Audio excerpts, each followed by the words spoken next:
Faridabad degree college जो तामीराती कम 15 सालन खां रोलड़ जो शिकार थी वियो आहे। पेपे दौर में 1.1175 मिलियन जी बजट मंज़ूर कई वई हुई। पेपे जे अॻूणे तालीम जे सूबाई वज़ीर पीर मज़हरुल हक़ मंज़ूर कराए इफ़्तिताह कयो हो, जंहिंजो कमु अध में ठेकेदार छॾे भॼी वियो। करोड़नि रुपयनि जी महा करप्शन कई वई आहे। कॉलेज में ऑडिटोरियम हॉल बि ठही न सघियो आहे। करोड़ रुपयनि जी लाॻत सां डिग्री कॉलेज फरीदाबाद जो तामीराती कमु मुकमल थी न आहे सघियो। फरीदाबाद जे समाज सुधारक इमदाद अली बुगियो मेहर अली डेरो अलीगोर चन्ना चयो त फरीदाबाद डिग्री कॉलेज जो 15 सालनि खां तामीराती कमु रोलड़े जो शिकार आहे। हिननि चयो त 3 दफ़ा पेपे हुकूमत इख्तियार में रही आहे, पर कंहिं बि पार्टी जे चूंडियल नुमाइंदे नोटिस नाहे वरितो। हिननि सिंध जे वज़ीर आला सैयद मुराद अली शाह, पेपे MP नवाब सरदार अली चांडियो तक जे चूंडियल नुमाइंदनि खां घुर कई त डिग्री कॉलेज फरीदाबाद जी तामीराती कमु मुकमल न थियण जो नोटिस वरितो वञे। डिग्री कॉलेज 2012 में जेको आहे सो मंज़ूर थियो।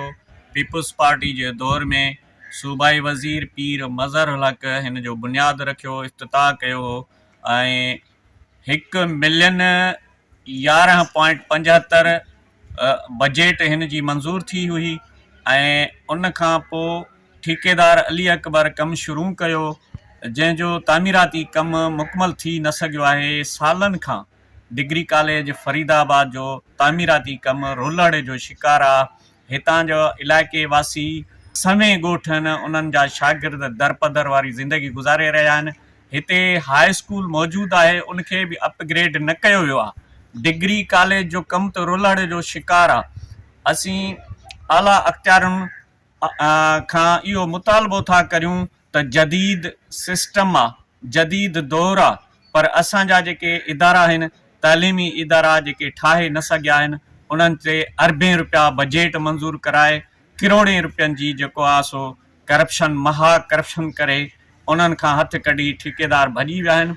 असीं आला अख़्तियारनि खां इहो मुतालबो था करियूं त फरीदाबाद डिग्री कॉलेज जो कमु मुकमल करायो वञे, हितां जे इलाइक़े वासियुनि जी बेचैनी ख़तमु कई वञे। डिग्री कॉलेज जो कमु बिल्कुलु बंदि पियो आहे काफ़ी अरसे खां वठी।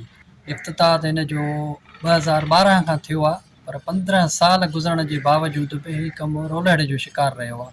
इन विच में हिकु दफ़ो चीफ इंजीनियर सां बि ॻाल्हि ॿोल थी हुई, उन बि हिन कम खे पेंडिंग में हुजण जी ॻाल्हि कई या जेको आहे सो कुझु रुकावटुनि जी ॻाल्हि कई। असां सिंध गवर्नमेंट खां पुरज़ोर मुतालबो था कयूं त हिन कॉलेज जो कमु मुकमल करायो वञे